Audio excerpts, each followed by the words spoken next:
pouco, aí sim, vou corrigir uma falha, que é de alfaçar no swing trade, né? Sair no alvo ou proteger barra a barra. Normalmente, quando eu saio é porque eu protegi barra a barra, igual quando eu saio, às vezes, antes do primeiro, até mesmo, ou antes do segundo, às vezes até antes do primeiro, porque eu estava muito pesado, já deu uma porrada, pô, uma bela de uma grana aí de 5 dígitos.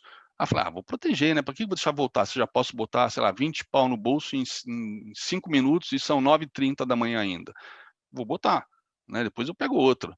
Então, para eu não fazer isso com tanta frequência no swing, o semanal vai me evitar que isso aconteça com muito mais tranquilidade do que o diário.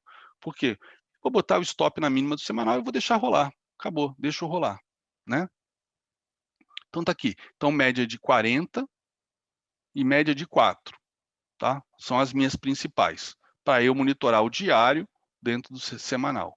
Além disso, eu botei aqui, ó, a própria média de 200, queira ou não queira, a 200 é clássica, todo mundo usa em qualquer tempo gráfico. Qualquer tempo gráfico, tá? Qualquer tempo gráfico. E uma outra média que eu não sei nem se eu vou manter ela aqui, mas ó, não sei se é coincidência ou não, né? Cravou aqui a máxima. A média de 50, que é outra média clássica para quem opera tendência a longo prazo, né? Na verdade, eu pedi para alguns amigos meus que eram de tesouraria, que também operam ações ou usam até as ações para montagem de posições de índice, dólar, etc., mas eles fazem uma visão macro do que está acontecendo no mercado, né, olhando as ações, principalmente as de mais peso, como o Vale. Então, eu pedi para vários deles, há alguns anos atrás, que eles mandassem prints do seu gráfico de Vale diário. Tá? Não pedi nem semanal, pedi diário. E eles me mandaram, traders institucionais, heads de mesa, etc., gestores, eles me mandaram e eu vi, a maioria deles não usava a média de 20, a maioria deles usava 50, 100 e 200. Eles queriam realmente uma visão longa, eles não queriam eles não queriam olhar o papel pela ótica do swing, era sempre pela ótica do position, tendências maiores, né? Essas linhas, como eu falo sempre no projeto para os day traders, mas também falo para todo mundo há 7 anos em rede social, ou desde que eu comecei a lecionar em 2006, linhas de tendência, perdão, médias móveis, elas são como linhas de tendência. Só que elas são linhas de tendência dinâmicas, ou seja, elas mudam de direção. Ou, como poderia chamar, de linhas de tendência automáticas. Você não precisa ficar traçando LTA e LTB. Você sabe aonde está a LTA e aonde está a LTB passando. Claro que você pode botar LTA e LTB, mas a mesma LTA e LTB, às vezes tem gráfico que é tão óbvio que 99 em 100 traders iam traçar aquela mesma LTA. Só que, às vezes, principalmente se você está posicionado, o teu viés, às vezes, faz você dar uma coxambrada, escolher um topo, um topo ou um fundo, né, que não seria o que você teria escolhido se você tivesse zerado, para tentar reforçar o teu viés, a sua posição. Linhas de tendência são perigosas por causa disso, galera. Por isso que eu gosto tanto de FIBO, porque quando a gente opera tendência, quais são, se a gente for falar de estudos, né, quais são os estudos mais importantes numa tendência? Suportes e resistências, né, que é o que Jesse Livermore usava. Por que são os mais importantes? Porque tendência de alta são topos cada vez mais altos e fundos cada vez mais altos, ou seja, topos e fundos ascendentes. Então, significa que uma tendência de alta, a menos que você tenha rompido topo histórico, numa tendência de alta, você vai rompendo topos da tendência de baixa anterior.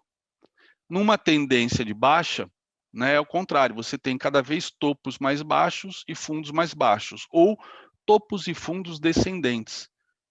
Então, você vai rompendo os suportes da tendência de alta anterior, né? Por isso que eu falo, suporte e resistência, quando o pessoal, né, que eu vejo que está ensinando errado aí, que só ensina a vender. Todo suporte coisas que eu vejo assim, que eu nunca li isso em livro nenhum, eu tenho centenas. Todo suporte foi feito para vender, toda resistência foi feita para comprar. Uma grande de uma cagada, isso é totalmente errado isso. Isso não existe em livro nenhum. Todo suporte foi feito para comprar e toda resistência foi feita para vender. Não fode. Em tendência de alta, toda resistência é rompida. Em tendência de baixa, todo suporte é rompido. Até que a tendência para. E aí vai entrar em consolidação, vai bater, vai testar aquele topo e não vai conseguir romper, ou vai romper e depois volta, né? Ou então ele não chega nem a testar, ele está indo para romper e já volta, deixando o topo mais baixo, né? Que já vai ser o indicativo que podemos estar armando um pivô de baixa, vamos entrar em tendência de baixa, enfim. Como também suportes e resistências, você pode encontrar uma porrada de suportes e resistências num gráfico, né? Eu uso muito Fibonacci porque eu sei quais são os topos e fundos ou quais são os suportes e resistências que me interessa observar, que são o das razões áureas de Fibonacci. Com isso, me elimina a necessidade de ficar traçando suporte e resistência, eu trabalho com esses, tá? E eu vou também mostrar para vocês isso antes mesmo da gente começar a revisão de cada ação. Por exemplo, aqui no gráfico semanal, né? E uma outra coisa também, a gente vai evoluindo, galera. Durante esses quase 19 anos de mercado, eu aprendi coisa pra caralho e continuo aprendendo, graças a Deus. Então nunca vai ser chato isso, né? E qualquer coisa nova sempre ainda vai dar aquele friozinho na barriga do tipo, será que funciona mesmo, né?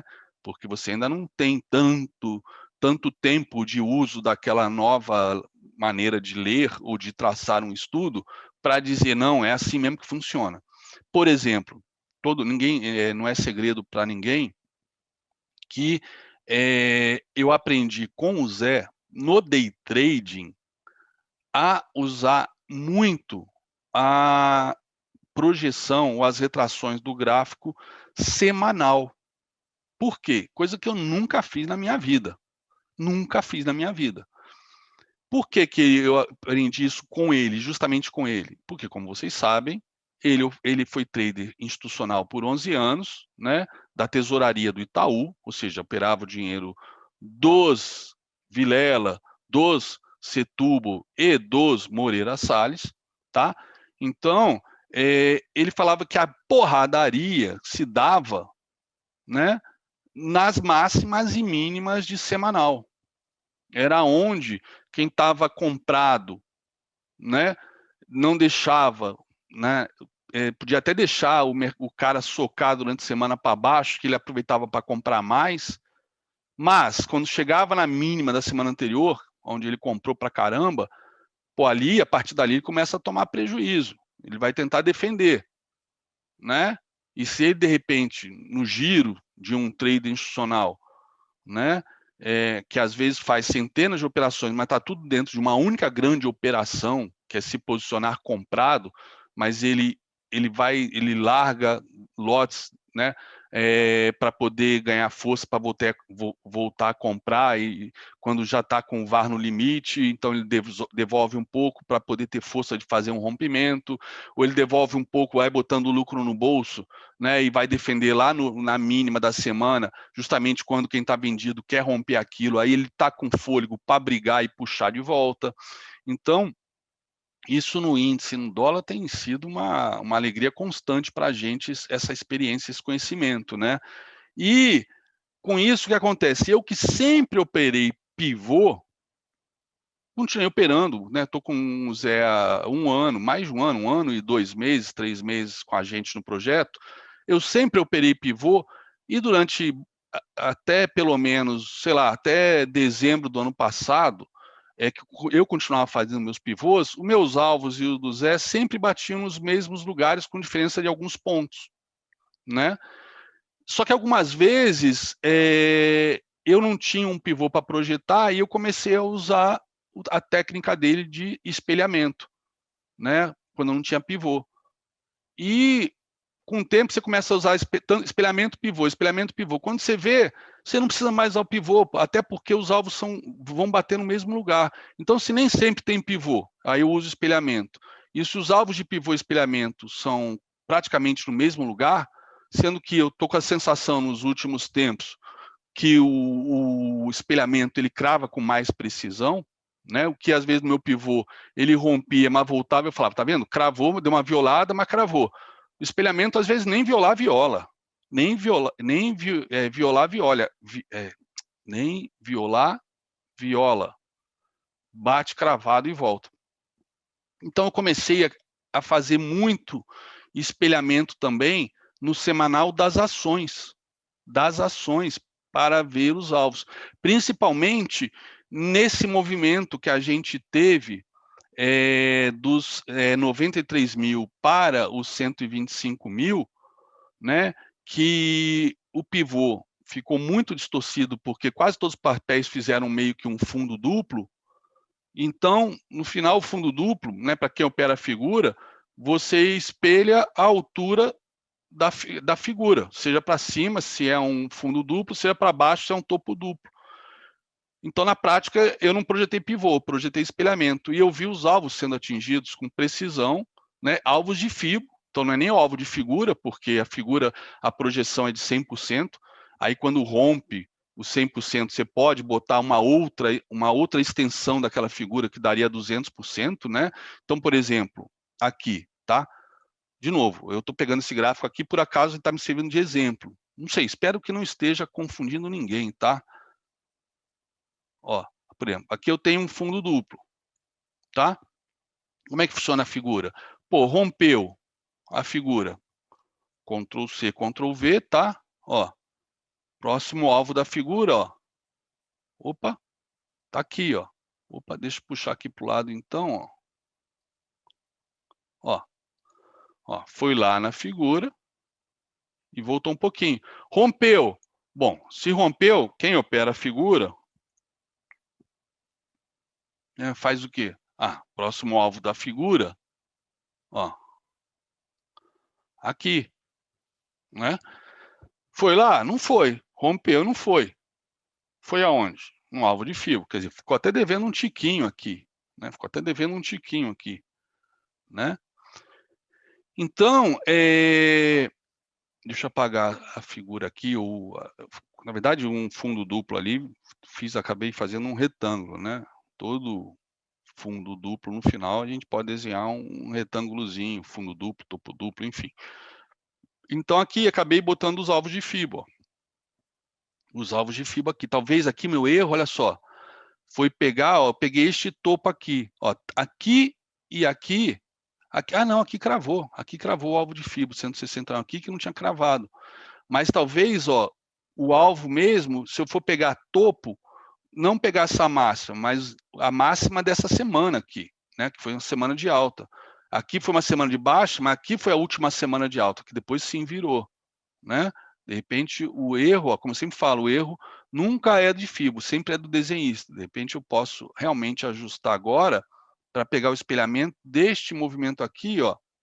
Ó, olha que bacana. Cravou aqui e cravou aqui 2 vezes, tá vendo? Agora tanto faz, porque agora esse Fibo aqui, eu só deixei, é um Fibo já antigo, deixei para ilustrar, tá? O importante também, galera, a gente não perder um trade por conta de procurar pelo em ovo, né? De falar, porra, ele deixou uma sombra aqui, né? Pegando perto do terceiro alvo. Pô, segunda-feira eu já vou ficar ligado, quer dizer, na segunda-feira, provavelmente, ele abriu aqui, um gapzinho de baixa, teve fôlego para dar essa puxada, né? Você já fica de olho para defender, enfim. Mas aí é o dia a dia, cada papel vai ter sua dinâmica, não tem receita de bolo. O que tem é saber ler.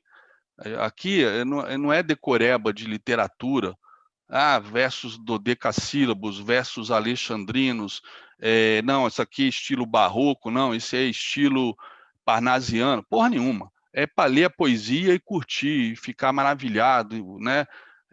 Se alegrar com a poesia que é o gráfico, sacou? Não tem, sabe, regras desse. A maioria, muitos grafistas operam com regras. Eu gosto muito do lance da leitura, tá? É minha característica pessoal, é o que faz para mim o gráfico ser excitante, ser atraente. Eu curto isso, o movimento, tá?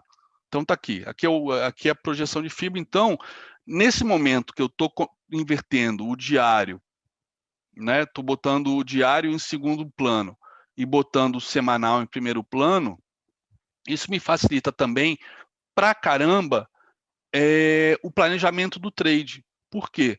Porque eu vou ter um FIBO que eu vou colocar, um FIBO óbvio, dentro do semanal, elimina várias outras possibilidades que talvez, não necessariamente vai ter, mas talvez tenha no diário, e isso me facilita no processo educacional de vocês, que ainda se atrapalham com FIBO. Mas que FIBO que eu uso? Eu vejo muita gente atrapalhada com FIBO, e eu acho FIBO muito simples, ponto. Acho que não é ciência espacial, não é, nunca foi. E eu fiz de tudo ao longo desses anos para adaptar a maneira de eu ensinar FIBO, por reconhecer que uma ferramenta importantíssima, que ela não fosse uma ciência espacial, no sentido de que deu fazer todo mundo sair de uma aula minha apaixonado por FIBO, e não achando que é... Claro, macumba acho que vão sempre achar, mas não achando que é algo dificílimo, e com isso o cara deixa em segundo plano e de repente vai usar daqui a 10 anos, 5 anos, quando tiver tempo de estudar, já tiver mais experiência, e aí sim entender como traça um FIBO. Não precisa ter mais experiência. Você pode sair de um treinamento já sabendo traçar FIBO no dia seguinte, que é o que eu quero com esse treinamento de hoje, tá? Que vocês entendam como traçar FIBO. Então, nesse caso, traçar um FIBO semanal sempre de espelhamento, né? Uma outra exceção a gente traça um pivô, eu acho que vai ser extremamente útil para vocês planejarem os movimentos dos gráficos, tá? Beleza? Bom, então tá aqui projeção da Ambev para cima, de novo, eu vou fazer ela com calma, né? E aí o que acontece? Ele foi no terceiro alvo, show de bola, foi no terceiro alvo, até aí não tem como projetar nada para baixo, né? E aí, como é que eu fazia isso no diário? Quer ver? Deixa eu botar aqui no diário. Como é que eu ensinava FIBO, né, para quem queria operar day trade ou swing no diário? Qual era, até ficou famosa a frase, né? Eu falava o seguinte, galera, quem não sabe traçar FIBO é muito fácil. É muito fácil. Tá em tendência de alta, só que você está vendo, ó, tem uma LTA, beleza, traça a LTA, vou traçar, aquela que não estava traçada, vou traçar. Tem essa LTA, beleza.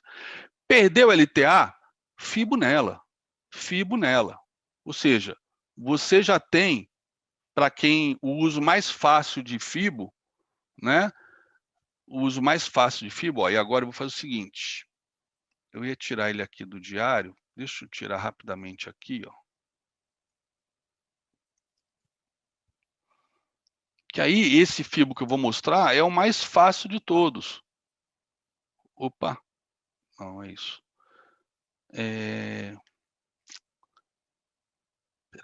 Peraí, esse aqui, vou tirar do Classic, vou deixar só no semanal, depois eu vou lá e boto de novo. Vou tirar do Classic e deixar só no semanal. Então, vamos lá. Agora, vamos aqui para o Classic, então.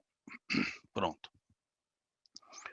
Por exemplo, traçou FIBO, traçou LTLTB. Porra, LTLTB qualquer um tem que saber traçar, porra. Não pode sair de um curso de análise técnica sem saber traçar LTLTB, né? LTLTB, traçou LTLTB, inclusive aqui agora, ó, que é interessante, né? Que eu não vi antes, mas agora vendo, já com esse estudo traçado, ó, tínhamos até uma cunha, né? Uma cunha ascendente, que é um padrão de baixo, ou seja, ele não estava fazendo um canal perfeito de alta, né? Com linhas paralelas, né? O que já mostra uma possibilidade de reversão de tendência à vista, que acabou acontecendo. Mas, por exemplo, quem não sabia traçar FIBO no gráfico diário, mas sabe traçar LTA, LTB, né? E aqui, essa é a LTA, essa era a LTA que existia no momento, como é que eu ensinava? Perdeu a LTA ou LTB, FIBO nela. Então, ó, tá aqui, ó, FIBO nela. Pronto. E aí, perdeu a LTA, né? Ou espera um pivô de baixo, algum trigger de venda, tá? Aqui, por exemplo, perdeu este fundo aqui, ó, perdeu este fundo aqui, pô, já está vermelho, né? Isso eu fazia antes, muito antes, anos, há 10, 14 anos atrás, antes do Tabajara, né? Perdeu LTA, perdeu LTB, perdeu a média de 20, é venda. Aqui é venda. Perdeu o fundo, é venda. Aonde estão os alvos? Retrações de FIBO. Primeiro alvo já foi atingido, ó. Voltou, fez topo mais baixo, perdeu o fundo, acionou um pivô de baixo, inclusive no diário. E agora, quais são os próximos alvos? Segundo alvo, terceiro alvo. Terceiro alvo aqui quase junto com a 200, perdendo o terceiro alvo. Tem um alvo aqui de FIBO que eu não uso em retração, tá? Normalmente até no day trade, ó, perdeu esse alvo aqui, galera, provavelmente ele vem buscar fundo já. Provavelmente ele vem buscar fundo. Aqui, apesar de estar 38, é porque eu puxei de baixo para cima, tá? Na verdade, aqui é a retração de 61,8. Por quê? Porque em relação desse topo a este fundo, ele corrigiu 61,8. Então, eu teria que botar a projeção puxando lá de cima, né? Para vocês verem o número certo, o percentual certo, tá? Então, tá aqui, ó. Aqui ele está corrigindo 61,8, que é a própria razão áurea. E aí, se perder a própria razão áurea, a expectativa é que venha buscar fundo, apesar de ter um nível intermediário aqui de 76,4, mas que eu uso muito pouco, tá? Beleza? E isso aqui no diário, retração. Mas, você também pode no diário fazer o seguinte, pegar o pivô e projetar para baixo. Projetar para baixo. Então, ó, topo, fundo, topo mais baixo, perdeu o fundo na sexta-feira, eu tenho um pivô de baixa que eu vou projetar para baixo. Tá? Tá aqui a projeção dele para baixo. Tá? A projeção dele aqui para baixo. E como aqui aqui era uma retração de FIBO, né, que vocês tinham visto de 38,2, foi a primeira a ser atingida, né, a própria projeção do pivô dá aquele FIBO intermediário que fica aqui no meio, que eu falei para vocês que eu não costumo desenhar. Por quê? Porque eu uso essas projeções e eu consigo pegar, né, já que quando ele já começa, desde o início do movimento, a fazer movimentos bem harmônicos de FIBO, né? Ou seja, corrigiu até a primeira retração, aí subiu, pede a primeira retração certinho, então é a partir dela que eu vou projetar topo e fundo, pô, eu já vou ter esses alvos só na projeção aqui já desenhados, tá? Então vamos botar aqui só em fúcsia, tendência de baixa, né? E aí vamos voltar para o semanal. Tá aqui aquela projeção que eu fiz. Agora vamos lá para o meu gráfico, para minha... Cadê o meu gráfico semanal aqui? Semanal, tá aqui. Tá? Ó. Então agora, por exemplo, nesta queda, eu tenho dois cenários possíveis de queda. Duas dinâmicas possíveis de preço. Tanto a do semanal, que eu fiz aqui a reversão, ó, quanto a do pivô de baixa. Qual é a vantagem do semanal? Vantagem ou desvantagem, né? Porque se ele for do pivô, você deixa dinheiro na mesa. Qual é, nesse caso aqui do semanal? Ele tem alvos um pouco mais curtos, né? E com isso, mais conservadores, né? Às vezes você está esperando ele ir no outro alvo e ele não vai e volta um pouquinho antes, e você fala, pô, FIBO funciona, sempre. No dia que não funcionar, um buraco negro engole o universo. Por que não foi lá no alvo? Era um espelhamento ao invés de um pivô, né? Ou seja, ele estava numa outra dinâmica de preço que não era aquela do pivô. Então a gente pode depois sempre usar até as duas e com o tempo escolher uma para não ficar uma coisa dúbia, né? Em qual alvo que eu vou planejar meu trade, pivô ou espelhamento? Eu tenho de uns meses para cá, até pela influência do Zé e pela experiência usando o índice dólar, eu tenho usado no semanal mais os espelhamentos. E como o semanal é um time frame super importante para os institucionais, eu tenho preferido usar também para as ações alvos de espelhamento semanal ao invés do pivô, que neste caso aqui fica um alvo bem maior, inclusive. Tá? Bem maior, inclusive. Inclusive, nesse caso aqui, por exemplo, se eu fosse operar pivô ou espelhamento pelo semanal, eu já poderia abrir venda aqui. Por quê? Porque ele já fechou abaixo dessa última semana de alta. Já fechou abaixo dessa última semana de alta. Se for falar de pivô de baixa, eu só abriria a venda aqui. Tá? Talvez agora, abrindo venda aqui, por esse pivô de baixa, ele cai em linha reta e eu não passo calor nenhum. Nesse caso aqui, se eu abrir venda aqui, eu teria essas 2 semanas de calor, né?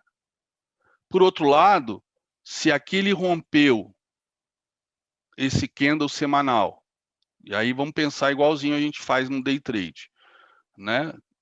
Se aqui ele rompeu esse candle semanal de alta,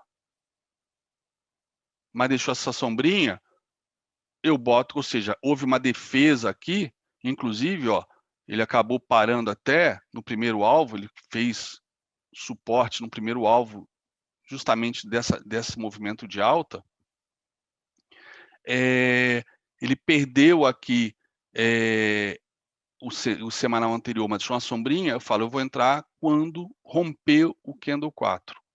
Aí seria a mesma entrada do pivô aqui, tá? Eu não quero complicar muito, porque depois eu vou precisar fazer isso com velocidade, porque como eu falei, eu preciso fazer isso para mim e eu não quero ficar para cada gráfico, eu não vou gastar meia hora, né? Eu quero só passar uma dinâmica de como eu vou proceder, tá?